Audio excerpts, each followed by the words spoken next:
சிவா திருச்சிற்றம்பலம் தில்லையம்பலம் திருமாமலையே சிவனே போற்றி எந்நாட்டவர்க்கும் இறைவா போற்றி. சிவா திருச்சிற்றம்பலம் தில்லையம்பலம் தென்னாருடைய சிவனே போற்றி எந்நாட்டவர்க்கும் இறைவா போற்றி. ஏகம்பத்துறை எந்தாய் போற்றி பாகும் பெண்ணூறு ஆனாய் போற்றி. பராய்த்துறை மேவிய பரனே போற்றி. சிராப்பள்ளி மேவிய சிவனே போற்றி. தென்தில்லை மந்தினுள் ஆடி போற்றி. இண்டனக்காரமுது ஆனாய் போற்றி.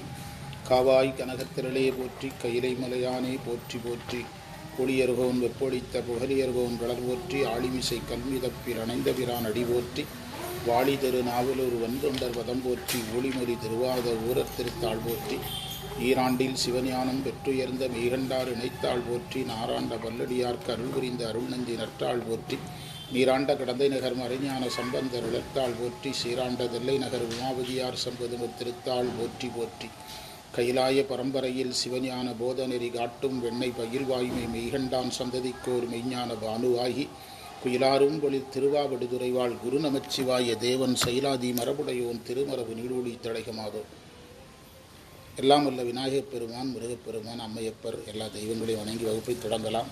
தேவாரம் போற்றி, சித்தாந்தம் போற்றி, திருமுறை ஆசிரியர்கள் சித்தாந்த ஆசிரியர்கள் போற்றி. இன்றைய பாடப்பகுதி அப்பர் சுவாமிகளருடைய 4ஆம் திருமுறையில் திருமுறை காட்டு பதிகம். தலைய பதிகை எண் 34. எத்தனாவது மந்திரம்? 6வது மந்திரத்துக்கு பொருள் எழுதுங்க. மந்திரம் 6.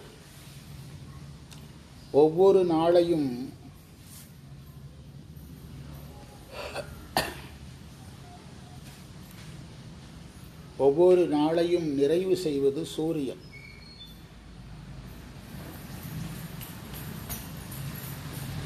சூரியன் இலங்கைக்கு மேல் செல்லாதபடி ஆணையிட்டான் ராவணன்.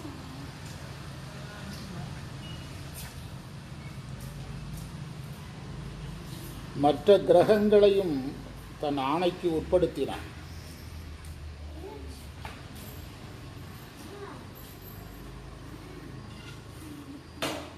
கொடியவன், மிகுந்த வலிமை உடையவன்,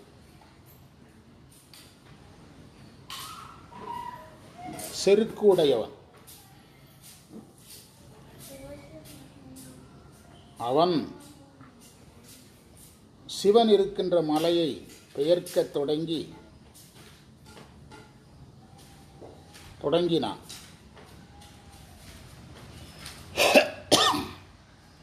மறைக்காட்டு இறைவன் அவனுடைய தோள்களையும் தலைகளையும் நசுக்கினார்.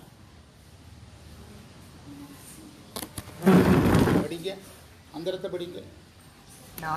நான் முடிக்கின்ற சீரான் நடுங்கிய மீது போகான்.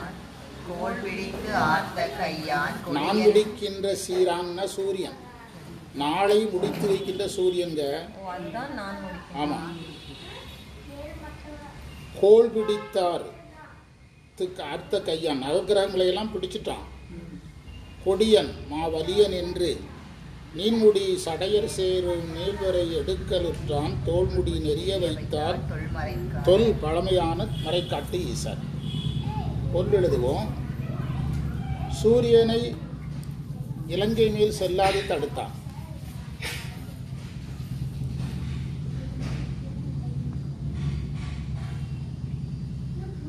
இயற்கையை இயக்குவது இறைவனுடைய ஆணை.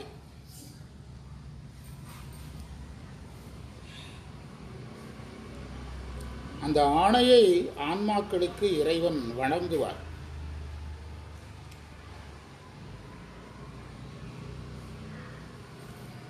படைக்கும் தொழிலை அயனுக்கு வழங்குவார்.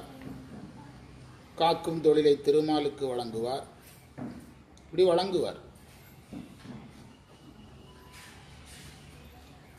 ஆனால் ராவணன் எடுத்துக்கொண்டது இறைவன் ஆணையை மீறி. அவனை சுயமாக எடுத்துக்கிட்டான்.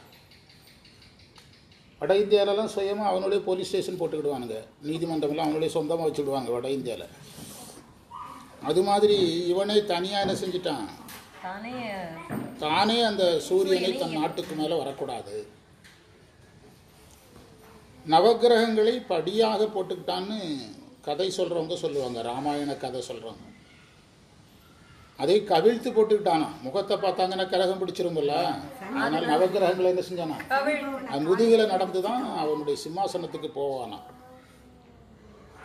இதில் இரண்டு பார்வை பார்க்கணும். ஒன்று, நவகிரகங்களையும் சூரியனையும் கட்டுப்படுத்துகிற ஆற்றல். இன்னொன்று, இதெல்லாம் யார் வேலை கிடையாது, அவனுடைய வேலை கிடையாது. இதெல்லாம் யாருடைய வேலை? இறைவன் சொன்னாதான் செய்யணும். உயிருக்கு என்ன வேலையோ அதுதான் செய்யணும். கம்பராமாயணத்தில், இந்த கந்த புராணத்தில் காற்றை கூப்பிட்டு நீ வாசல் தெளிக்கணும்ட்டு வேலை சொல்கிறான். பஞ்சபூதங்களை கூப்பிட்டு வேலை சொல்கிறான். பிரம்மனை கூப்பிட்டு நீங்கள் என்ன வேலை செய்கிறீங்கன்னு கேட்குறான். படைத்தறினி, அதெல்லாம் நான் பார்த்துக்கிடுறேன், நீங்கள் எங்கள் அரண்மனைக்கு பஞ்சாங்கம் சொல்லுங்கங்கிறான். கந்த புராணத்தில் இருக்குது. எல்லாருக்கும் வேலை சொல்கிறான். தேவர்களை எல்லாம் கூப்பிட்டு நீங்கள் சொர்க்க உலகத்தில் இருந்தது போதும், மீன் பிடிச்சி எங்கள் 3 அரண்மனைக்கும் நீங்கள் சப்ளை பண்ணணுங்கிறான். கடலில் மீன் பிடிக்கணும், எங்கள் சகோதரர்கள் 3 பேரில் அரண்மனைக்கு தேவையான மீன் பிடிக்கிறது உங்கள் வேலைங்கிற. வாரியார் சுவாமிகள் வான் சுமந்த தேவரை மீன் சுமக்க வைத்தான்பார். தேவர்கள் செத்துடலாமான்னு பார்த்தாங்களாம், அமிர்தம் அப்போ தான் சாப்பிட்டுருந்தாங்களாம். அதனால எதுவும் போக மாட்டேக்கான். தேவர் அமிர்தம் சாப்பிட்டதுக்கு வருத்தப்பட்டாங்களாம், வாரியார் எழுதுவார். அதனால் இதை ரெண்டாக பார்க்கணும். ஒன்று, அவனுடைய தவத்தை மெச்சணும். நவகிரகங்களையும் சூரியனையும் கட்டுப்படுத்துகிற அளவுக்கு ஆற்றல். இன்னொன்று, தவத்தை அவன் என்ன யூஸ் பண்ணான், மிஸ்யூஸ் பண்ணான். தவத்தை என்ன செய்தான், மிஸ்யூஸ் பண்ணான், தவறாக பயன்படுத்தினான். தவம் என்பது இறைவனை அடைவதற்காக இருக்கணும், இறைவனை எதிர்ப்பதற்காக இருக்கக்கூடாது.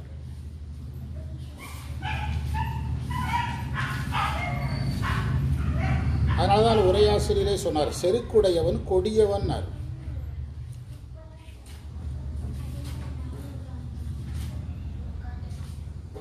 இதில் 3வது ஒரு செய்தி இருக்குது.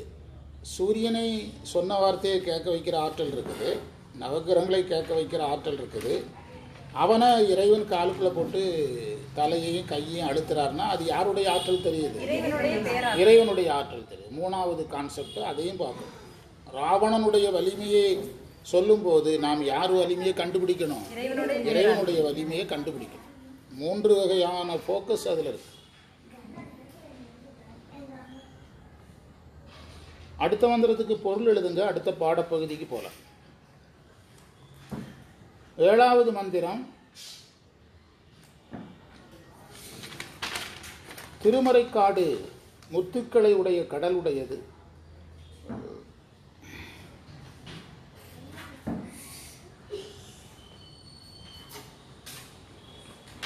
10 தாய் 10 வாய் 20 கையுடையவன் ராவணன்.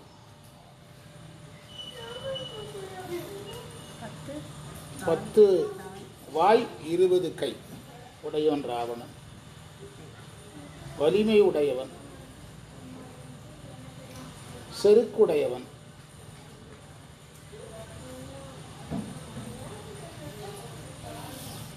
இதில் நம்ம பேசுனது வருது பாருங்க. கையிலையை பெயர்த்தது அவன் செய்த தீவினை. நம்ம கரெக்டாக சொன்னோம்ல.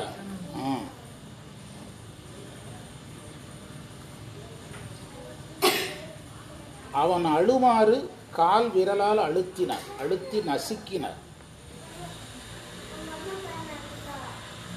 ராவணனாலே அழுறவன் தான் அர்த்தம். ராவணன் என்ற சொல்லுக்கு என்ன பொருள், அழுபவன், அழுது கொண்டே இருப்பவன் அர்த்தம். மந்திரம் படிக்க 10 வாய் இரட்டிக்கை. இரட்டிக்கைன்னா 10 into 2 வருதா? 10 into 2 அல்ல, 10ல் 2 இன்னொரு மடங்கு. கைகளுடைய மாவலியன் என்று பொத்திவாய் தீமை செய்த. பொத்தினா சவுண்ட் இல்லாமல் கெட்டது பண்ணானா, அதாவது சைலண்டாக பாய்சன் பண்ணுவானல்ல. பொத்திவாயின்னா அவன் தீமை செய்ததை சைலண்டாக செஞ்சான், யாருக்கு தெரியாமல் செஞ்சான்.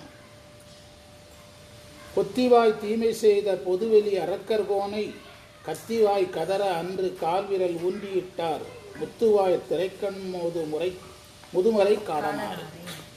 இந்த மந்திரம் வேற ஒரு சிறப்புடையது. இந்த மந்திரம் தான் அந்த ஞான சம்பந்தருடைய அந்த திருநாவுக்கரசர் ஒரு அரிய செய்தியை வைக்கிறார். கடல்கள் முத்தை உடையதுன்னு சொன்னார்.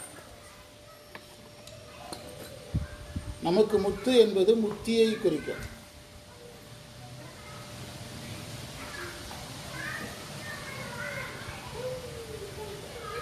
கடல் என்பது இறைவனுடைய வியாபகத்தை குறிக்கும். அலைகடலே பள்ளி எழுந்தருளாயே, இறைவனை கடலுங்கிறார்ல, அலைகடலே பள்ளி எழுந்தருளாயே இறைவன் வியாபகத்தை குறிக்கும்.